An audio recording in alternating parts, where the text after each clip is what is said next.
Morning, parents. So it is about 8:40 on Saturday. I don't even know the date. March 28th. Who knows the date anymore?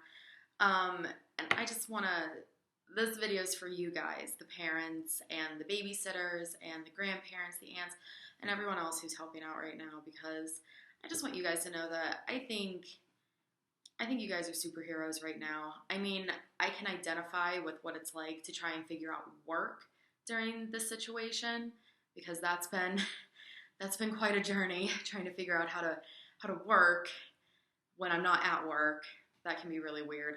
But I also just want to tell you guys that I think you're amazing, because I have no idea what it's like to try and reconfigure the whole way that you do family life on top of that. Trying to figure out how to do work right now has been really interesting, but I mean, throw a family on top of that too, and I don't know how you guys are doing it. So good job to you. I'm really proud of all of you, and if I talk any more about how proud I am, I'm probably going to cry, and I don't really want to put me crying on YouTube, but please know that I think you guys are superheroes right now. I think you're doing an amazing job. So I wanted to offer just some tidbits. But before I offer the tidbits, I don't want it to come across like you've done something wrong. That's always my fear, is whenever I offer a suggestion or an idea, I don't want anyone to feel like they've done something wrong, because the work I'm getting back right now looks great.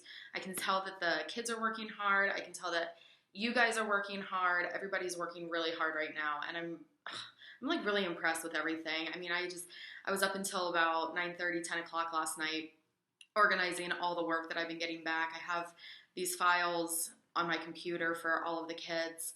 So all of their work is in there. I'm transferring it all over into PDF form. And then I think that there's a way that I can take it all, and I can either look at it on my phone or on my tablet. And I can use a markup system where I can actually circle things and like put a grade on there and save it. And then I know that our fourth quarter grade book isn't quite ready yet. It'll be ready sometime this coming week, but I've gone ahead and I've made my own little grade book on an Excel spreadsheet. So I'm grading things right now and keeping those all organized. So anyway, no, I think that everybody is doing a great job and nobody is doing anything wrong. I mean, how can we do anything wrong at this point? There's no rules for what we're doing. I mean, it's just, we're kind of making it up as we go along. So, that's kind of the world we live in right now. But I just wanted to offer some tidbits for you guys just to help you out a little bit, because kindergarten is its own world. It's very different. I know that any time that something goes missing in kindergarten in the room, or some kind of mishap happens, and our aide in there, she and I look at each other and we go, it's kindergarten, because it really is. It's its own universe, its own world. It's a really unique place to be. So one of the tidbits I want to offer is when it comes to writing. So writing is really, it's a foreign. Writing in kindergarten can be really foreign, because, you have these kids, and I don't want to call them babies, because they're not babies anymore. They're big kids. They can do things on their own. They can open their own milk at lunchtime. That's always a big thing in kindergarten. But you go from teaching them the language, our language, and they go from listening to it to understanding it, and then eventually to repeating it back to speaking. And so that's been a long journey for them in their short lives. And now we're asking them to look at these symbols and name the symbols, and then name a sound that goes with a symbol, and then put those symbols together with their sounds so they can read, and then to take those sounds apart and then put them down on paper so they can write. It's really, we ask a lot of kids, but the cool thing is that they can do it, and it's really neat when you see them do it. So one thing I want to offer you is the sounds that we say in kindergarten. So let's look at like the letter T. So here's our letter T, and in kindergarten we say T. We want to make those sounds nice and short. T. We don't want to make them have an extra vowel, mainly the sound U, the U vowel at the end. We don't want it to say T, because then it would be this. That is T. but we don't want it to say ta. Oh, I didn't grab an eraser. That's okay. I use my finger. So we just want to make sure that when we're helping them sound things out when we're writing, even when we're reading, that we make those sounds, those consonant sounds, nice and short. T or k. We don't want to add the U at the end, the k, the ta. We don't want to do anything like that.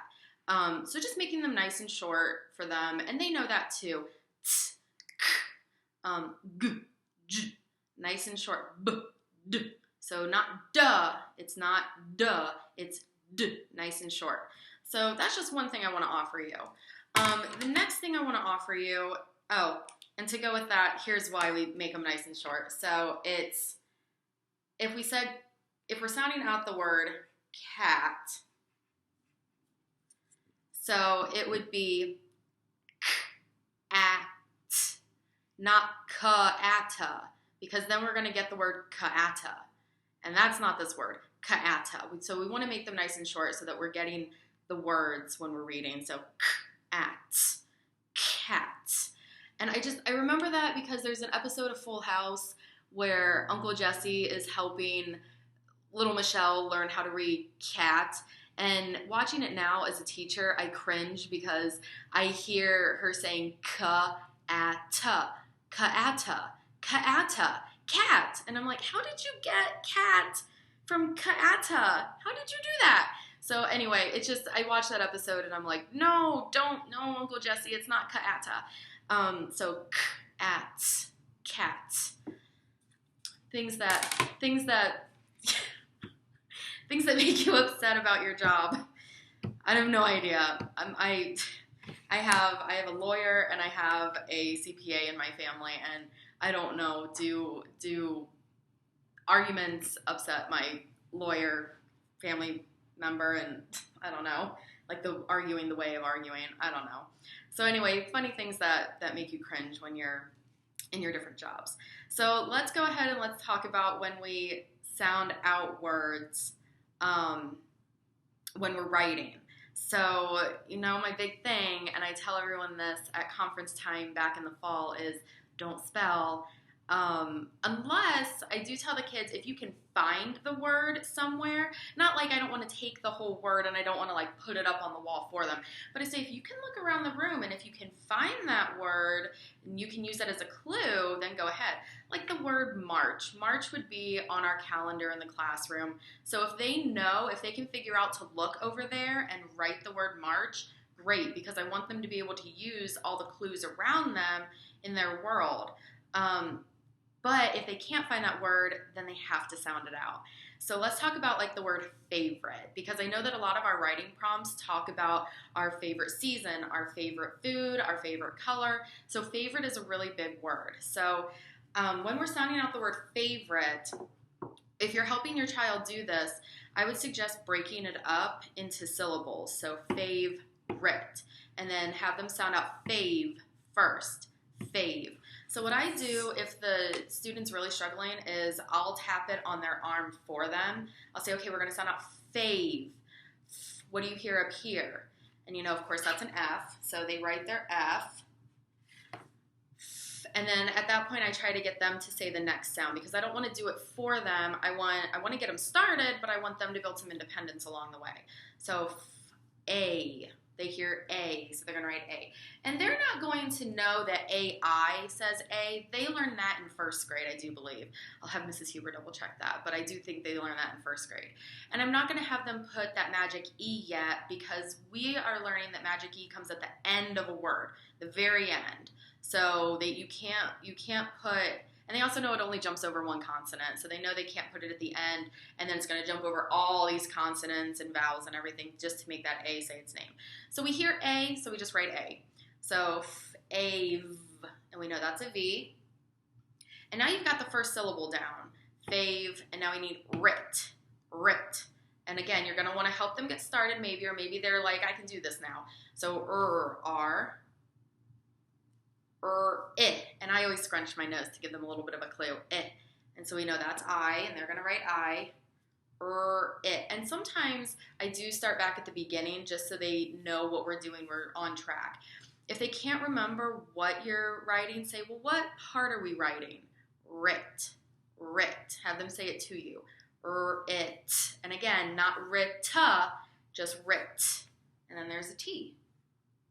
So when we're writing favorite, it may look something like that. And that's fine. That's absolutely fine.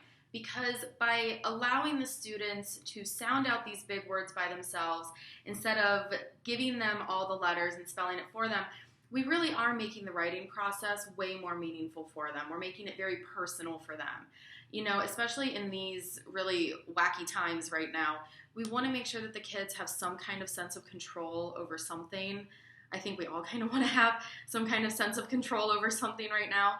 And I think that by letting the kids write and sound out words all by themselves, I think that that's, see, I'm getting emotional again because I really miss watching them write. I do. That's like one of my favorite things.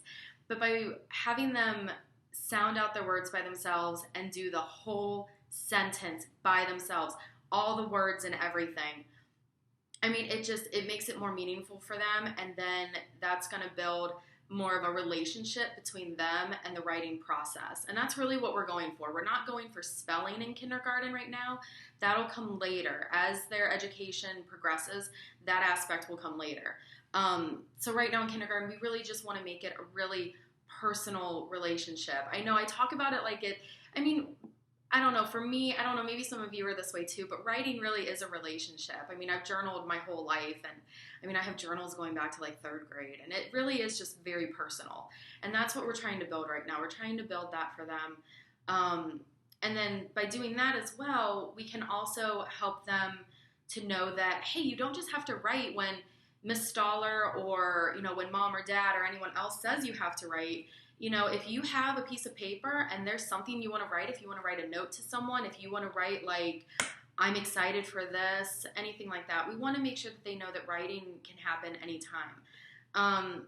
You know, like in kindergarten, we also write prayers. I want them to make sure that they know that that's a form of prayer as well as writing. They can write their prayers to God. They can talk to God in many different ways, singing, talking out loud, writing. I mean, I've always found that that's a great way for me to get some prayers across too. You know, in my journals, it's, you know, writing prayers to God. It's always really nice. So just make sure that you are really letting the writing process be wholly theirs. It's going to give them that sense of control, especially right now, and it really is going to make that writing process really personal. If you guys have any other questions or if you need anything else, I'm doing my best. I know you guys are doing your best, and I know the kids are doing their best. I mean, I really do see it, and I do love those pictures that you guys are sending me. I really do. They make me cry. Not going to lie. I see them and I cry and I miss them. And I am working on getting some postcards out to the kids. I wanted to get that done this week, but I really wanted to get the videos done too.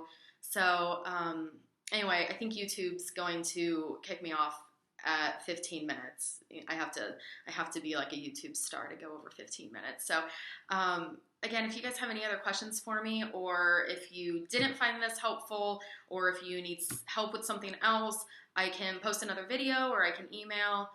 You guys know you can text me. I mean, I was texting with some of you last night. It's really not a problem. I don't know times anymore. I don't know dates. I don't have a bedtime anymore. There's no schedule to anything, which is type A personality driving me pretty nuts right now. So, all right, guys. Thanks for letting me be so candid with you. I'll see you guys later. I really do miss you guys. And you guys really are rocking it. You are superheroes. And again, I'm going to cry if I talk about it more, but I think you guys are really amazing. I do. Okay.